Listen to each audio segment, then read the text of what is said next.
Steve Goggins, coach of Goggins Force, one of the coaches on the lead at FTS.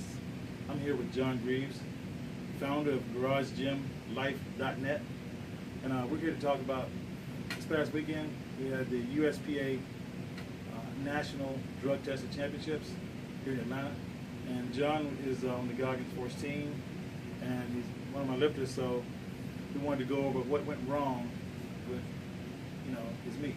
He bombed out in the bench press. So we wanted to go over some things of what we think he did wrong, what I think he did wrong. So I want to ask John, first of all, what do you think coming into the meet? How did you feel? How was your weight? So coming into the meet, I just had strep throat. And so coming into the meet, I dropped from 203 to 190. I weighed in at 191, which is okay if that's what you're intending to do, but I had not intended to do that. I actually intended to come in a little bit heavier because I was going to be in the 90 kilo, 198 pound class. And so I dropped a lot more weight than I had planned. I was feeling a little bit drained. Even the day of the weigh-in, you told me that I was looking like I was really, really drained. Yeah, your eyes are really sunk in your head. Yeah. It was it's really hot down here in Atlanta, and so I wasn't. I mean, I'd say I wasn't 100%, but I figured I'd be okay, that I'd rehydrate and I'd be all right the next day. I heard you saying that, and I was worried about that. Yeah. I went home, tried to get some rest and get some water and then some carbs in me and some sodium, but and I thought I was okay when going into the meet in the morning. I felt all right, and I made it through the squats okay. Right. When I saw you, I thought immediately I'm going to drop your openers because you told me what your body weight was. I thought, okay, I'm going to drop your openers. But when we had you open up at 303 and your last bench workout in here was you hit 325, it looked pretty easy, and you hit it for 2 singles. I figured, even I thought that, maybe you could be okay. So, but still at the same time, I'm not back there the entire time you're going through the process of warming up and going through everything. So all I can do is ask you how you feel and what's going on. But I think you said you thought 275, your last warm up felt pretty cool. Look, it felt different. It didn't feel as good as it normally would feel. It definitely didn't. And the thing is that I paused my warm ups once I got up to once I got over 2. I started pausing, practicing the star command, and then you told me 275, just go touch and go. So that should have been easy, and instead it felt heavy. It slowed down a little bit near the top, and I actually feel like that should have been my signal. Hey, go drop your openers again. Go drop your bench opener again, because that should feel that heavy. Obviously something's wrong. But at the time I was going, we had another lifter, and by the way, I gotta say shout out to Reginald Giles. That dude had an amazing meet. Awesome. He motivated me just watching him lift. But I was going back and forth trying to help him get ready, chalking his back and stuff. And so I said, well, maybe 275 is heavy because I'm not resting as much between warm-up attempts. Right. And so maybe that's what the problem is. But I still, obviously in hindsight, I should have listened to that instinct, or at least said something to your body like, hey, this doesn't feel right. True. I agree. I mean, hindsight's 20/20, and my thing is you got to pay attention to your body at first.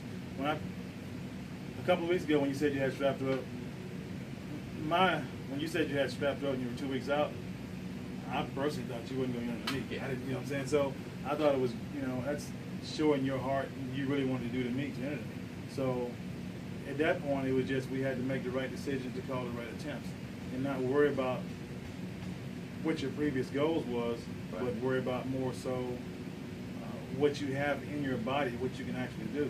That's what a lot of lifters get caught up in, is what their goals was from the beginning of the cycle, and what they trained for and the way things went. Sometimes the way things go in training, you can feel great, but if you get sick at the end, some things drop off, and you just gotta go with, with what's there. I got another lifter I'm always, harping on. I always have to tell her, quite a few of them, not even just one. Yeah. One. It ain't just me, okay? It ain't just him, yeah. Just, because I'm always having, and I'm one to not always trying to take control of somebody's lifting. I don't have to be in control. I let the lifter, I'll tell them, what I think, feel, and I let them do what they want to do, because it's them. When I was lifting, I always wanted to do what I wanted to do, so I had to learn for myself. So I'll let a lifter take a hit sometimes, to see what it's like. And then once they do that, a lot of times they go, okay, well, look, I want you to color. You know what I'm saying? Right. Then they trust me. So it takes some time to do that. But this wasn't necessarily the case with you. You just didn't know how you felt. You didn't know you felt as bad as you did. Right. So I don't think it was as bad of a call. I mean, I wouldn't think you would have. I'd have never thought you would have felt that bad. Yeah. I mean, you know what I'm saying? So, but still, on the same token, you got to pay attention to what that last warm up felt like. Right. Probably could have dropped it to maybe 285, or maybe even opened with the 275. Yeah. Yeah, exactly. That maybe have been the thing. But I mean, that happens. I mean, and lifters have to understand that you can't always lift what you train for. Things happen in training the last couple of days, or even the last day or two. Sometimes things fall off. You'd be surprised. I mean, I had even Angela. She has times where training goes great here in the gym, and all of a sudden it's take a nosedive sometimes. I mean, you try to keep from doing it. You want to peak right on time. And sometimes it happens. I mean, you're always trying to figure it out. I think like the biggest thing too is like that was actually my first time ever having strep throat, and so I've competed in other sports before and not been 100%.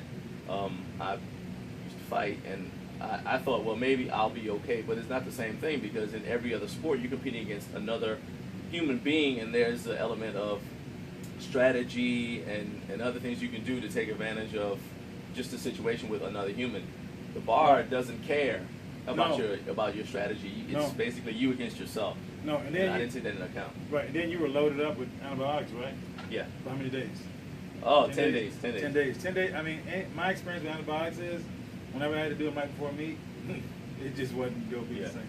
It's never worked out for me. Some people say, oh, they haven't had any problem, but for me, it's always drained me. It always just took a lot out of me.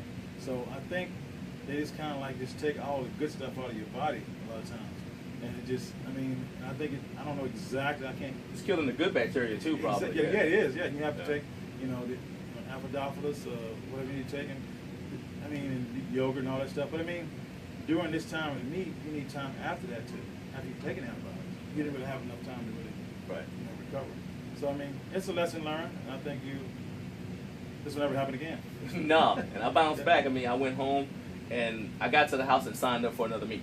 Right, exactly. That's right. So, because I mean that bullet's been fired, like I always like to say. Yeah. All I can do is move forward. Up and running. Things happen, you learn from it, and you move on. Good deal.